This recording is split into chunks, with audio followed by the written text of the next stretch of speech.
Muy buenas tardes y les damos la bienvenida a esta nueva sesión de Seminario 360 Diálogos con el Medio.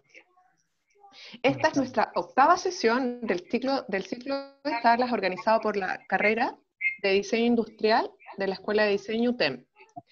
Esta tarde tenemos la grata visita o el grato contacto de tener una conversación con Samuel Soto Guzmán. Samuel es diseñador industrial de la Universidad del Biobío, magíster en comunicación creativa, mención gestión de empresas audiovisuales y multimedia, de la Universidad Católica de la Santísima Concepción. Es director de BioToys y actualmente es académico de la carrera de diseño industrial de la Universidad del Biobío, sede Concepción. Muy buenas tardes, Sami, ¿cómo estás? Hola, bienvenido. Marcelita. Bien, gracias. Gracias por invitarme a tu conversatorio. Sí. Y tremenda presentación, bien. Ojalá que no se hagan tanta expectativa, no es tan así. Pero igual voy a tratar de conversar un ratito, más que nada la experiencia. Yo no soy bueno, tú me conoces, no soy un académico soy más de taller de trabajo, así que me dedico más que nada a contar experiencias más que a ser un académico tan rígido. Así que, no sé, cuando quieras. Dígame. No, siéntete en una cibernética casa cuando tú gustes. Excelente. Bueno, tenía un cierto nombre la ponencia, dice la experiencia BioToys. En realidad es un emprendimiento que tengo yo, una pequeña empresa, donde trabajamos con varios tipos desarrollamos productos, no solamente en este caso de forense, de balística, sino que nos gusta trabajar en diseño industrial, que en realidad para eso estamos, para hacer diseño, y nos gustan los desafíos. ¿Ya? Nos gusta trabajar fuerte en el diseño. Así que siempre estamos haciendo distintas cosas, innovando. Creo que lo que más nos preocupa es la innovación. ¿Ya? En este caso, vamos a hablar de la experiencia, ¿no es cierto?, del desarrollo de testigos antropométricos para balística forense, ¿ya? Y investigación forense en el contexto de la reforma procesal penal, que todo se origina a través de un proyecto de investigación. ¿Ya? Así que yo voy a ir haciendo una introducción, y les voy a ir contando un poco cómo nace todo esto. Son años de investigación, son muchas cosas, pero lo vamos a tratar de resolver en 15 minutos. ¿Sí? La presentación ya fue hecha, así que voy a omitir este pantallazo y seguir. Introducción. ¿Ya? Bueno, después de la dictadura militar, aquí no puedo evitar, yo no me meteré en política, sino que voy a dedicarme a contar un poco el preámbulo de mi investigación. ¿Ya? Así que después de la dictadura militar, ¿cierto?, en América Latina, ¿no es cierto?, empezaron a ocurrir cambios políticos, cambios económicos, culturales, y sobre todo en materia de derechos humanos, ¿ya?, que afectó a todos los países de Sudamérica, ¿cierto? ¿Ya? Y eso generó que en Chile se creara un nuevo sistema procesal penal. ¿Ya? Este sistema procesal penal venía con la reforma procesal penal, ¿ya?, entre los que destaca el juicio oral, que es la estrella, ¿ya?, porque antes no había juicio, ¿ya?, antes de la reforma procesal penal, ¿ya? Y también existe un código procesal penal que es nuevo, ¿ya? La reforma procesal penal se inicia en el año 2000, reemplazando al antiguo, al antiguo código, ¿cierto?, que administraba la justicia en Chile desde el principio del siglo XX, era como bien antiguo, ¿ya? Y esta nueva forma de aplicar justicia se distingue por su carácter acusatorio oral. Bueno, se distingue porque es oral, ¿ya?, porque hay defensa. Y lo más importante, aquí esto lo pongo aclaratorio, que desde que se implementó la reforma procesal penal, aquí en Chile empieza a regir la presunción de inocencia, ¿ya?, el principio de inocencia. Antes de eso regía el principio de culpabilidad, ¿ya? Toda persona es inocente hasta que se demuestre lo contrario, ¿ya? Y antes no era así. Entonces, como antes regía el principio de culpabilidad, creo que en varias partes del mundo todavía rige, ¿ya?, la gente es culpable hasta que se demuestre lo contrario. Por lo tanto, ocurren atropellos a los derechos humanos, ¿ya? Entonces, es importante aclarar eso.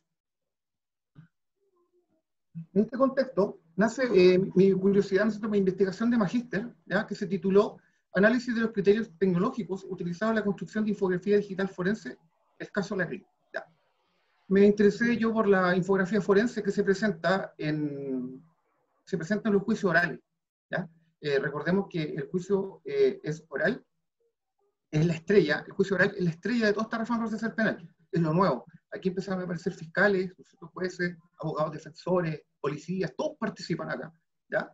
Por lo tanto, la infografía como medio de comunicación, ¿ya? Como ese binomio que se forma entre la figura y el escrito para convencer, para poder transmitir información, cobró mucha importancia, y a medida que fue avanzando todo este tema tecnológico, empezó a mejorar, la infografía se empezó a volver cada vez más al mundo digital. Eso fue como lo que yo me fijé en el proyecto de investigación.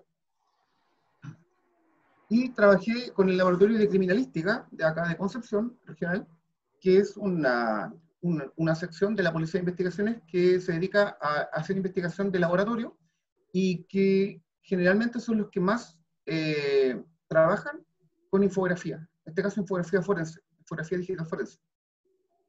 Bueno, yo trabajé con hay varias secciones del laboratorio de criminalística. Yo trabajé en este caso con la sección de balística forense y con la sección de dibujo y planimetría forense, que son las secciones que más informes visuales o infografía emiten dentro de todas las otras secciones, ¿ya? Y trabajan con fiscales que también exigen infografía. Por lo tanto, la infografía es importante desde el punto de vista de cómo se está empezando a ocupar como evidencia, ¿ya? Mi público, no público, perdón, mi muestra de lo que yo investigué fue a toda la sección de balística y a toda la sección de dibujo y planimetría para poder aplicar esta investigación.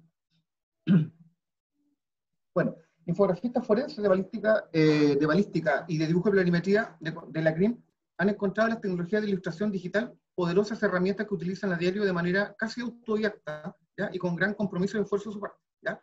Aquí pueden ver un esquema, por ejemplo, donde aparece la fiscalía, ¿cierto?, que le solicita a la PDI, le solicita infografía, ¿ya? A su vez, esta infografía es suministrada por el laboratorio de criminalística, ¿no es cierto?, que tiene todas estas secciones: contabilidad, fotografía, huella, dactiloscopía, investigación, ¿ya?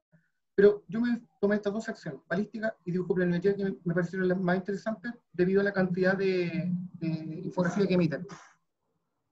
Las secciones que más demandan servicios infográficos tienen, demanda de servicios tienen, son balística forense, bueno, en ese año fue el 2012, con 136 informes, y dibujo planimetría con 484 informes, solo en la mitad del año. O sea, eso de harta infografía, bueno, para esos años era mucha infografía, y es harta infografía comparada con las otras secciones, que también emiten, pero no tanto. La formulación del problema, ¿ya?, era la siguiente: la reforma procesal avanza, se perfecciona, y se van haciendo importantes las instancias de comunicación oral en lo penal.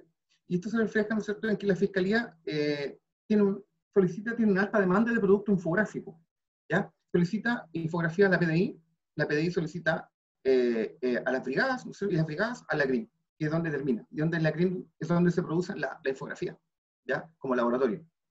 Esta demanda exige claridad y calidad de los procesos de construcción de infografía digital forense, ya que de estas técnicas depende la comunicación que se establece con la Fiscalía y finalmente la comprobación o esclarecimiento de un hecho delictivo.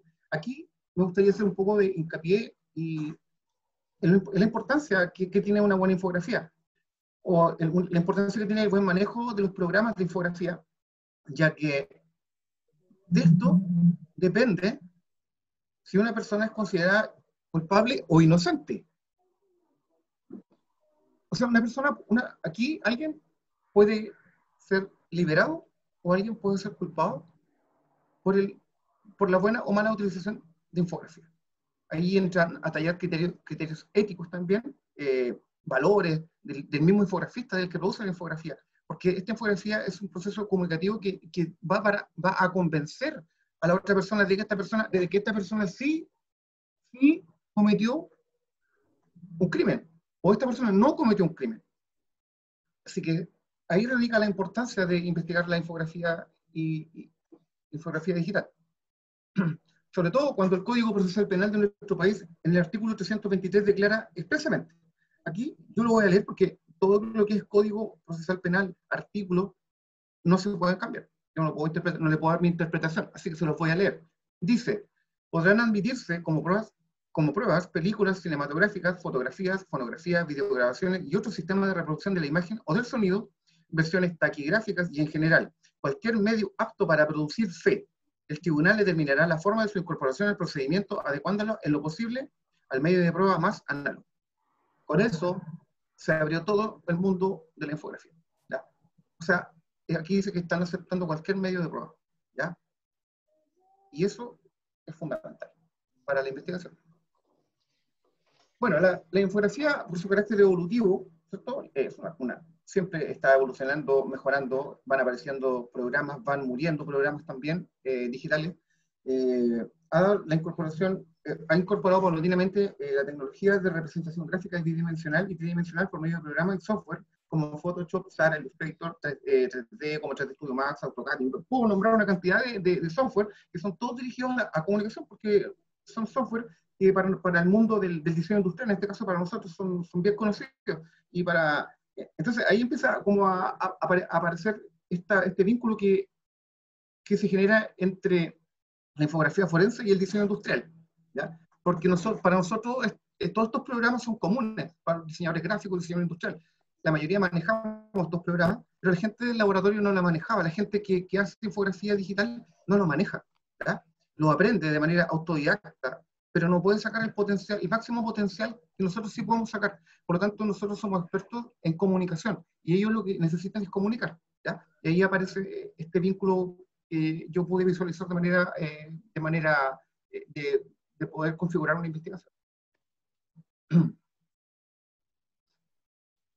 Aquí el desafío ese que enfrenta la CRIM de concepción y sus secciones es el de comunicar ideas y conceptos que provienen de un ámbito científico-técnico, ¿no es cierto?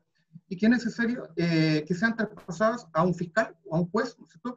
Que es una persona que viene del mundo de las leyes. Entonces, ¿cómo comunico información científico-técnica a una persona que está en el mundo de las leyes? ¿Ya? Es ahí donde radica la importancia de la infografía. La infografía, en este caso, tiene como principal misión comunicar. El fiscal y el juez son pizarrones en blanco, donde nosotros podemos escribir, ¿ya? Describir, comunicar, contar, ¿ya? A través de la infografía, podemos transmitir información relevante, ¿ya?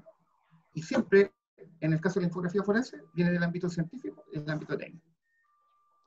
Con el fin único, y ahí también es importante destacar, con el único fin de esclarecer la verdad. El infografista debe buscar la verdad. Bueno, esta investigación, que fue por el año 2012, tuvo varias proyecciones, ¿ya? Varias proyecciones. Una de ellas, que para mí me parece muy importante, fue que en nuestra escuela, la Escuela de Diseño Industrial, ¿ya? En cierta manera, certificó con los conocimientos de las secciones balísticas forense y infografía forense del laboratorio. Hicimos un convenio marco y ellos se venían a capacitar acá, y en cierta manera el diseño industrial y nuestra escuela nos pusimos al servicio de un fin que a lo mejor no sospechábamos, ¿ya? Era el fin, ¿no es cierto?, de poder enseñar a estos profesionales del ámbito científico, ¿no es cierto?, a comunicar ideas de mucho mejor manera y utilizando programas con mucho valor comunicativo, ¿ya? Nosotros como escuela y como departamento generamos un plan de capacitaciones y certificaciones. Para mí eso fue muy relevante. Paralelo a esto, aquí empiezo a contar la historia de Biotoys.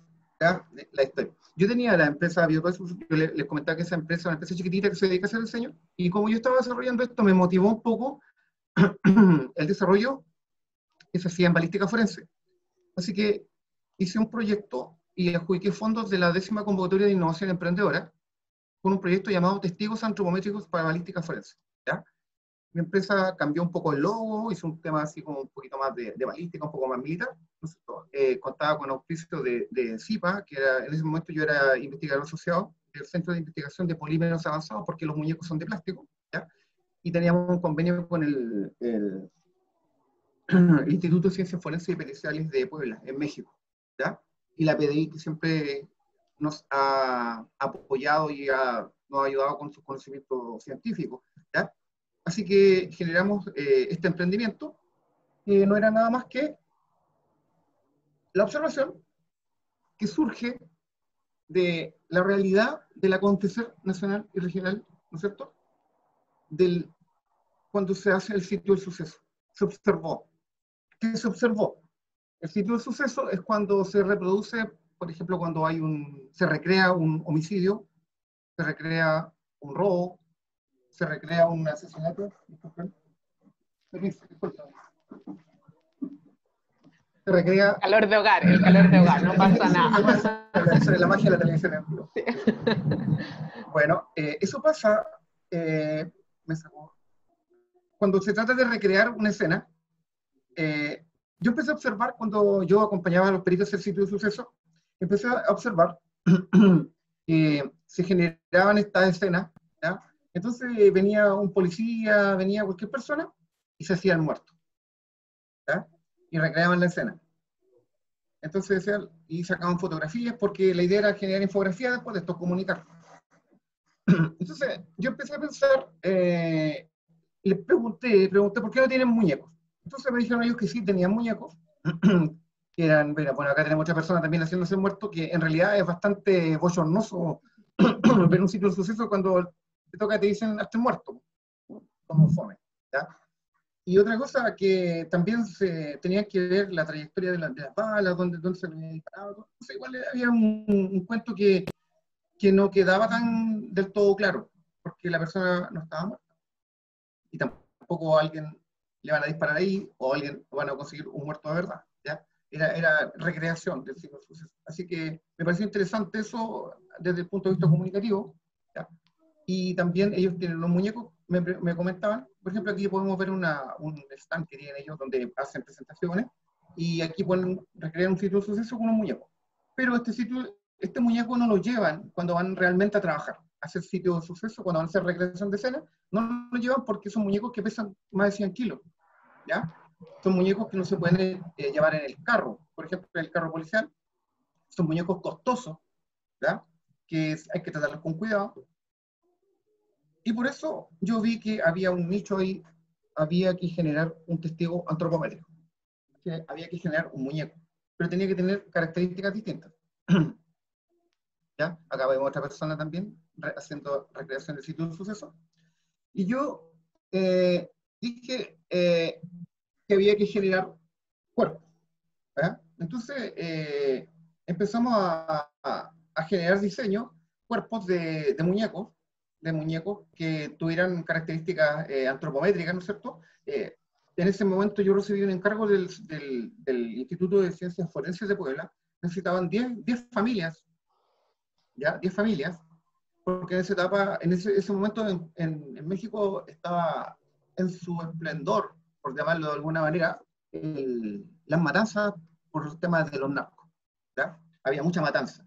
Entonces, la gente del Instituto de Ciencias Forenses me dijo, necesitamos una familia, necesitamos un niño, un hombre y una mujer, ¿ya? Y tenía que tener requerimientos, o sea, corresponder a los estándares, ¿no es cierto?, las medidas, los percentiles de allá de México, generar unas tablas para la construcción para achuntarle un poco a los tamaños de los mexicanos. Y se empezó a trabajar en el desarrollo de estos muñecos, que eran muñecos, pero en realidad eran testigos antropomórficos. Con los fondos que yo adjudiqué, ya empecé a desarrollar matricería, moldes, hartos moldes, construimos una máquina transformadora con mi socio, y empezamos a generar todos estos cuerpos que no eran muy humanos, ya eran como medio androides, ¿ya? A través de moldes. Después los fuimos llenando con poliuretano, fuimos trabajando, hicimos termoformados, generamos matrices, ¿ya? Y generamos estos muñecos que se fueron a México, se fueron al Instituto de Ciencias Forenses. ¿Por qué el muñeco tenía que ser así? Porque tenía que tener proporciones humanas, tenía que tener las mismas articulaciones, rótulas, bisagras en las partes donde correspondía, y tenía el principal requerimiento que tenía que ser liviano. Estos muñecos pesaban como 1,5 kilos, no pesaban más de 1 kilo, por el tema del transporte, porque se llevan en avión, ¿ya? Y otra cosa que tenían que ser también fáciles de almacenar, y tienen que ser transportables para que sí, cuando se hagan recreaciones y sitios de suceso, se puedan llevar. Esos eran como los requerimientos que tenían. Y así estos muñecos se fueron, y se trabajó con ellos, ¿no es cierto? Acá en la policía también se trabajó con ellos, trabajamos con balística en la CRIM, ¿no es cierto? Y descubrimos, y fuimos investigando, y descubrimos que con estos muñecos se podía inducir la trayectoria del proyectil, se podía calcular las distancias, porque se le podía disparar, ¿ya? Porque es poliuretano de expansión rígida, que es un material bastante bueno. Bueno, acá yo tengo uno, acá, después lo vamos a revisar un poquito, y es un material que es bastante acorde a los requerimientos, ¿ya? Y se pueden ver caracteres importantes, recuperación de proyectiles, se puede hacer inducción de posición y desplazamiento y análisis de sitios. Así que para dispararle y hacer una recreación era perfecto. Así que se probaron acá. Aquí, por ejemplo, pueden ver varillas balísticas que indican la trayectoria de cómo vino, de dónde vino el disparo. Se puede hacer infografía con ellos también, que la gracia en el fondo es generar infografía. Y aquí es donde empieza un poquito a perderse este límite entre la infografía digital virtual, entre los 2D y los 3D. Empieza a aparecer algo raro. Y yo empecé a fijar que ese límite que había entre la infografía digital y lo que es físico empieza a desaparecer. Estos muñecos permitían generar infografía forense. Esta infografía forense estaba apoyada por la universidad, y después empezamos a desarrollar otros modelos, a mejorarlo, ¿cierto? Se fueron para México. Aquí, por ejemplo, lo pueden ver en el Instituto de Ciencias Forenses. Allá se probaron, ¿ya? No sé si ya se trabajaba con ellos, se les disparaba en sesión. No sé si están abiertos todavía, no creo. Está muy baleado. Y así se presentó la investigación de nuevo, y se hizo otra investigación, que se adjudicaron fondos a nivel universitario para la investigación que se llama estudio prospectivo, ¿no es cierto? Porque en el fondo esto se convirtió en un estudio prospectivo. O sea, yo tengo que estudiar qué puede pasar en realidad con la infografía forense, con todo lo digital, con todo el avance de la tecnología, ¿ya? Y para esto se creó el proyecto llamado Estudio Prospectivo de las Tecnologías de la Comunicación del Diseño aplicadas a la investigación científica y forense en el contexto de la reforma procesal penal. Cambió el título y cambiaron los objetivos. Las características de este estudio, que actualmente se lleva a cabo, son: este estudio se está llevando a cabo actualmente. Se comienza a trabajar con muchos programas conceptuales, sus potencialidades individuales y unificadas. Se exploran las aplicaciones y la conectividad, y se diseña una línea productiva infográfica a partir del software libre, ¿ya? Eso es importante porque generalmente el software libre está ganando más terreno acá a nivel mundial. Y yo quiero demostrar con esta investigación que se puede hacer infografía forense de muy buena calidad a partir de software libre también. Pero lo más importante que se descubrió en base a la comparación con las investigaciones anteriores, siendo quizás el punto central del estudio prospectivo, es que la infografía digital o evidencia digital está evolucionando, y la línea que la separaba de la evidencia física está desapareciendo rápidamente, derivando en una nueva técnica o ciencia audiovisual que será el futuro del juicio oral. Eso creo que es lo más importante que llevo hasta ahora de la investigación, el futuro. Por ejemplo, acá tenemos un esquema donde yo les puedo explicar, por ejemplo, que para que haya generación de evidencia, se puede hacer escaneando evidencia, se puede hacer modelando evidencia, fotografiando evidencia o simplemente dibujando evidencia, que va a ser esa la etapa de producción.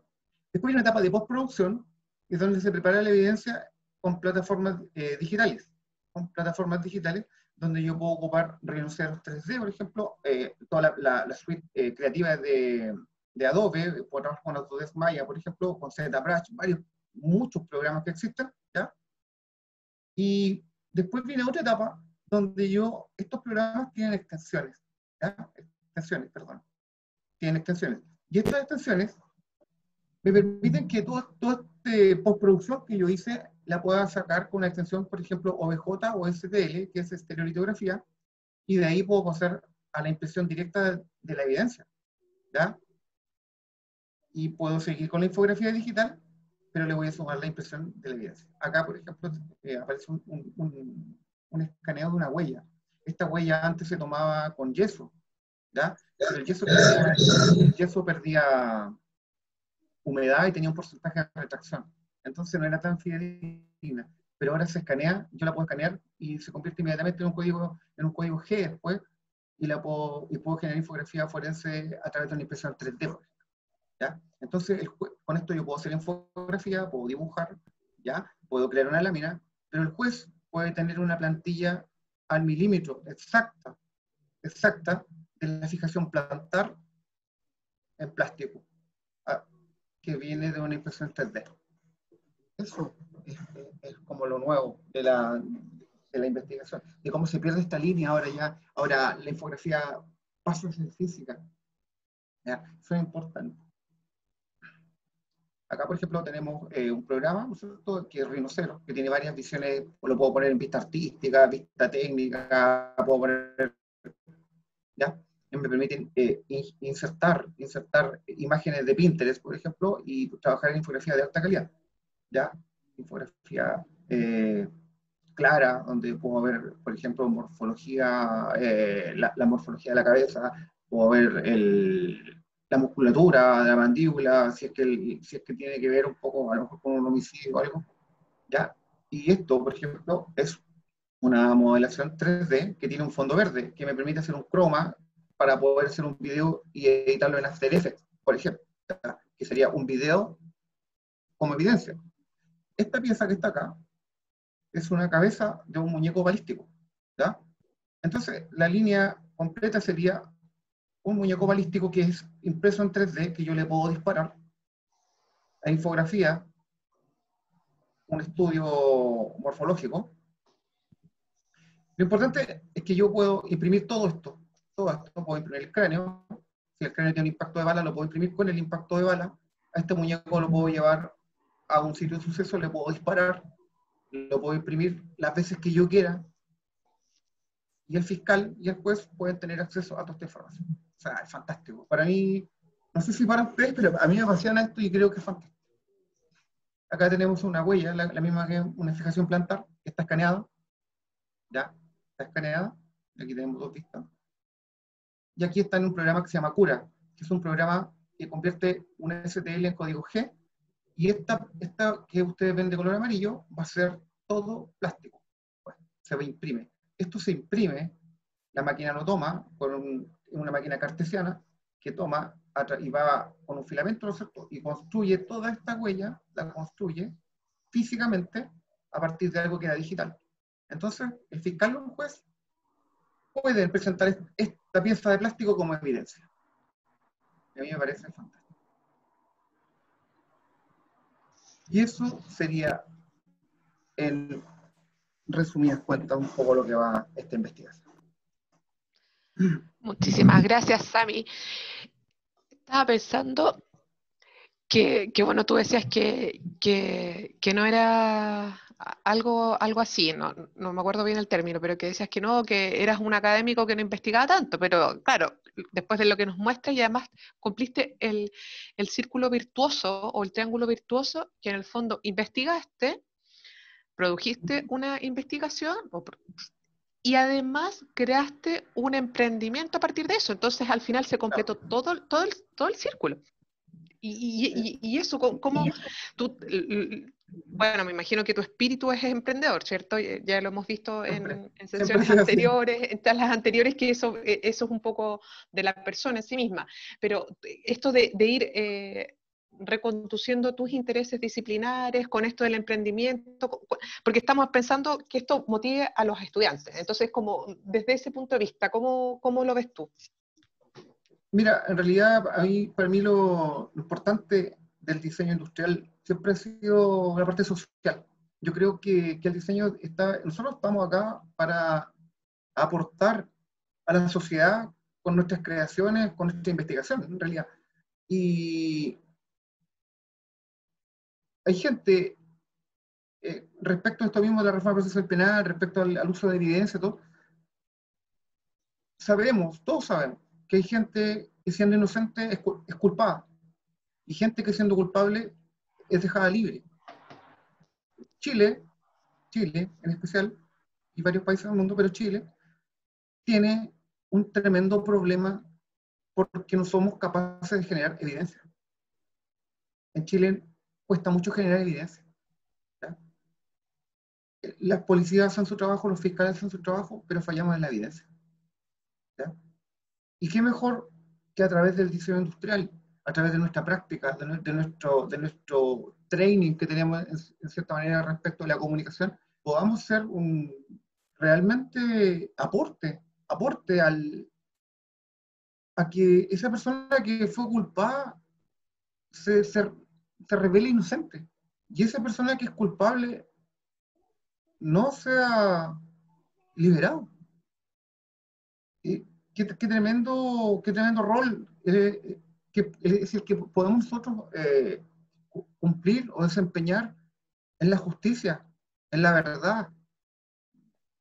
Eso te paga, te deja tu corazón reconfortado en cierta manera porque estás Indudablemente. haciendo un aporte a eso. Valioso, o sea, valioso. Mira, bueno, tenemos algunas preguntas por el chat, las voy a decir, pero los que quieran participar pueden abrir sus micrófonos también y sus cámaras y ya lo hacemos un poco más dinámico. De todas formas, Raúl Vergara Samuel. Hola Samuel, ¿incide la resolución de la impresión 3D en la evidencia? Gracias por tu presentación y compartir lo que haces. Por supuesto que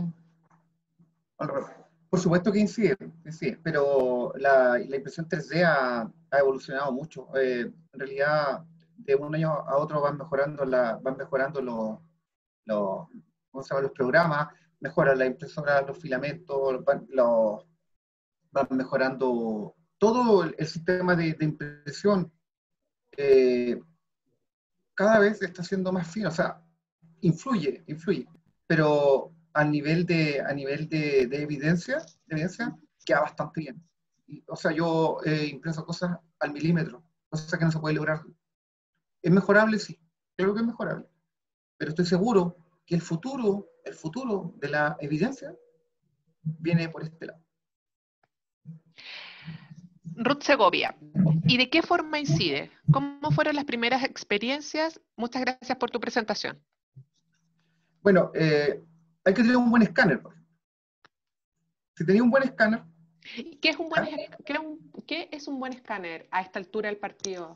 A ver, nosotros hemos estado haciendo, por ejemplo, bueno, Marcela, tú me conoces, tú sabes que yo siempre hago inventos. Estuvimos con los escáneres de los Xbox, de los juegos, que te escanean los juegos que son como de baile ¿ya? Tomamos unos escáneres de eso y esos escáneres tú lo asocias a un programa que es gratuito, porque yo también estoy viendo la idea de sacar un software libre. Sí, sí. Y puedes escanear algo, pero la calidad no es tan buena. Entonces, un escáner bueno te puede costar arriba de $1,500,000, $2,000,000, que un escáner que puede ser es como una pistola, que tú escaneas con pistola, te hace un barrido perfecto.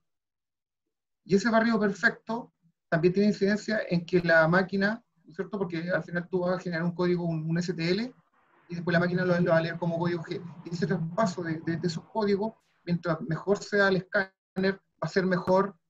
Mira, para que te quede una idea mejor, esto pasa igual que la ecografía. La ecografía de la guaguita antes no eran tan exactas y ahora van más exactas. La evidencia es lo mismo.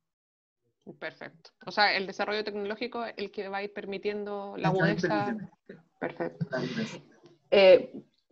Ramiro Torres Samuel. ¿Evidencias para delitos de sangre solamente u otro tipo de delito penal? Mira, en realidad para todo. Por ejemplo, se imprimen armas también, armas. Hay páginas de descarga en internet donde tú puedes descargar armas para reproducirlas en plástico.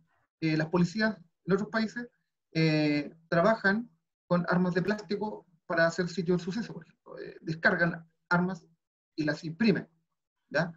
Y no solamente delitos de sangre, sino que tú puedes imprimir algo que te sirva para comunicarse, en el fondo de la comunicación. O sea, si el tipo mató con por decirte algo, con un bat de béisbol, por decirte algo, un bat de béisbol a alguien. Y tú no tienes acceso porque la evidencia pasa a una cadena de custodia y tú no puedes, el fiscal solamente puede solicitar la evidencia, pero ni siquiera a veces las policías la pueden pedir. Tú puedes imprimir un VAT igual para poder propiciar esa recreación o para hacerte la idea de la infografía o para hacerte la idea de cómo fue esto. Gracias. Ramiro vuelve a preguntar, ¿delitos de cuello y corbata sexuales? Perdón, no entiendo esa... Dice que si las No, evidencias yo para delitos... Ya, gracias Ramiro. Gracias. Abre. Samuel, me refiero a delitos de cuello y corbata, se llaman a los delitos de gente de Wall Street local o lo que sea en Ok. otro lado, que Claro. son delitos penales también, y bueno, los delitos sexuales se explican por sí, eso. Gracias.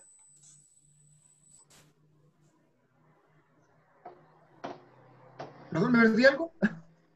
Ah, Ramiro, ¿Sí? si ¿Me puedes perdí repetir algo? la No, no, pregunta. es que Ya. claro, ¿me puede hacer la No, pregunta no. completa? Así como, Los delitos de cuello y corbata ya, son te los refieres delitos ya, que son la brigada económica, delito ok. económico, ¿ya? Que son también delitos penales.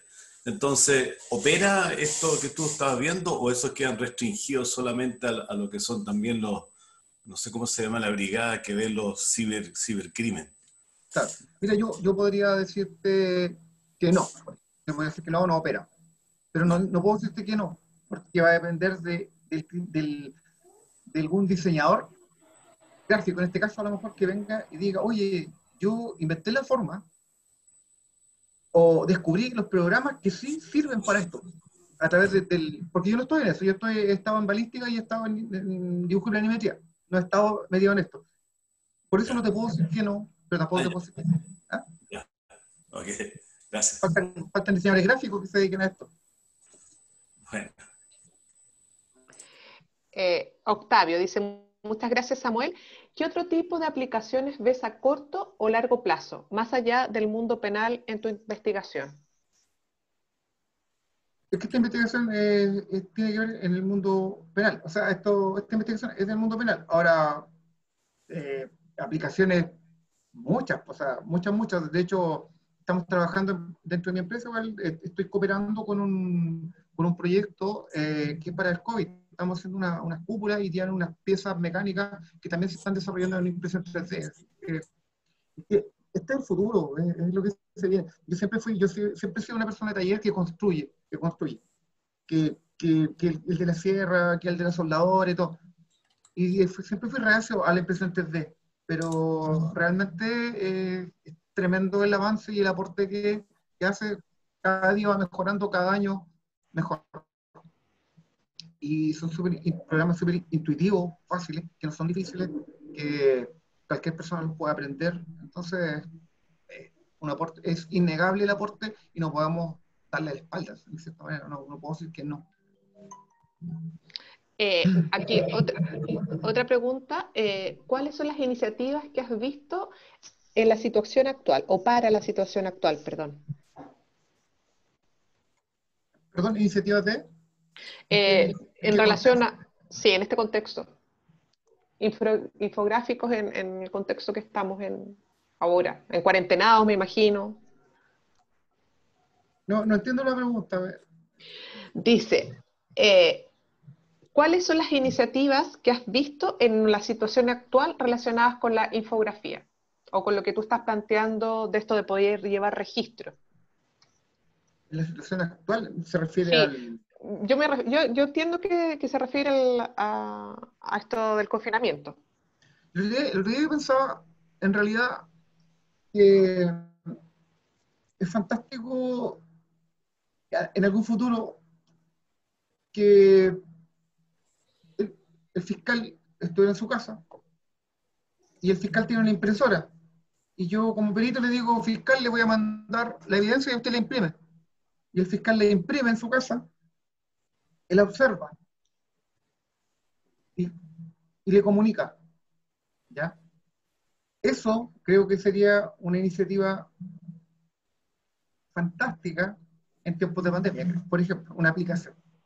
Podernos enviar la evidencia. Podemos enviar la infografía, la podemos enviar, no hay problema. Pero la evidencia, pero tendríamos que tener todo un impresor en la casa.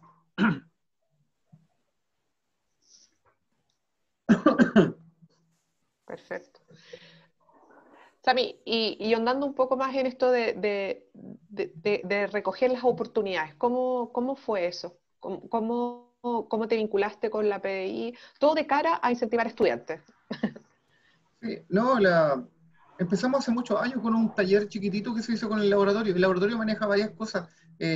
Toman huellas digitales, por ejemplo, hay peritos caligráficos, hay peritos que hacen dibujos, que van con sus tablas a dibujar el sitio de suceso, hay gente que dibuja muy bien, gente que es retratista, ¿ya? Hay de todo. Ellos se nutren de objetos, de una tabla para dibujar, por ejemplo, un lápiz especial, todo eso. Entonces, un día hicimos un taller de diseño, muchos años atrás. Y yo llegué al laboratorio y le expliqué un poco lo que nosotros hacemos y cómo podíamos facilitar su trabajo. Ellos me dijeron que sí, y participamos y desarrollamos objetos para ellos, chiquititos. Y eso abrió el mundo después, para mí, por ejemplo, donde yo pude percatarme de que había mucho que hacer y empecé a tener ideas. Y varios alumnos míos, tres o cuatro alumnos, recuerdo fácilmente, que están trabajando ahora en el laboratorio, son peritos. En la PDI. En la PDI, y se han especializado en esto en la comunicación. O sea, diseñadores que ahora están trabajando para hacer el nexo. Sí, claramente. Bueno. Qué bueno. Qué bueno. Sami, ¿nos puedes mostrar, por favor, el muñeco que está a tu lado?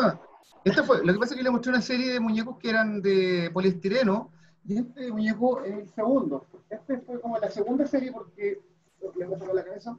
Esta, por ejemplo, es como una serie de otros muñecos que eran un poquito más humanos, pero por dentro igual están rellenos con poliuretano. Ustedes lo pueden ver. Acá tiene una rótula que es del cuello, y este tiene varios disparos.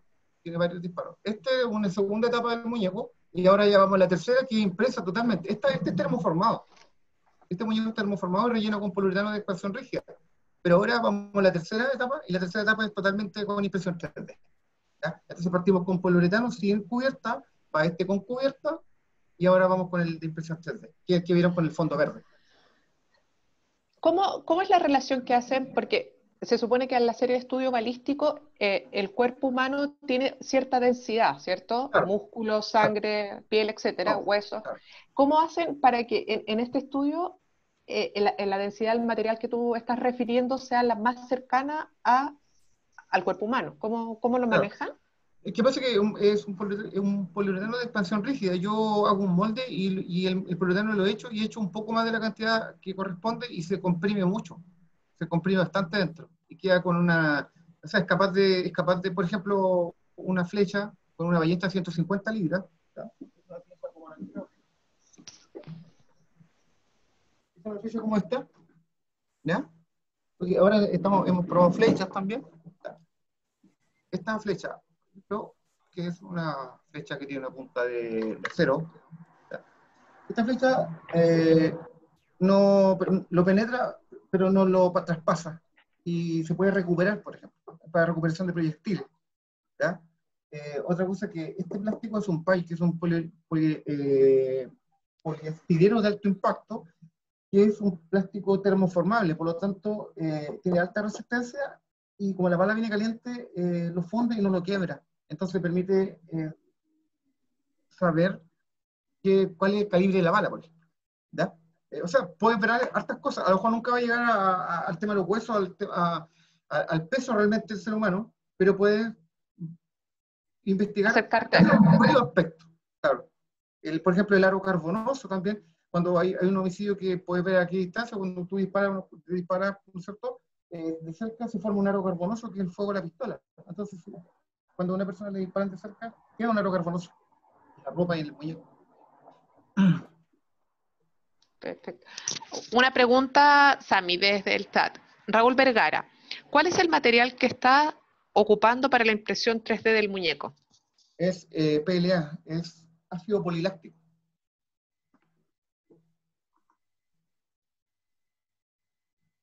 Vale. ¿Y eso funciona cómo? Perdón, viene en rollo. En rollo. Deja ver si encuentro un rollo por acá. Aquí hay un rollo. Sí, bueno. Ah, vale. Ah, la impresión. Ya.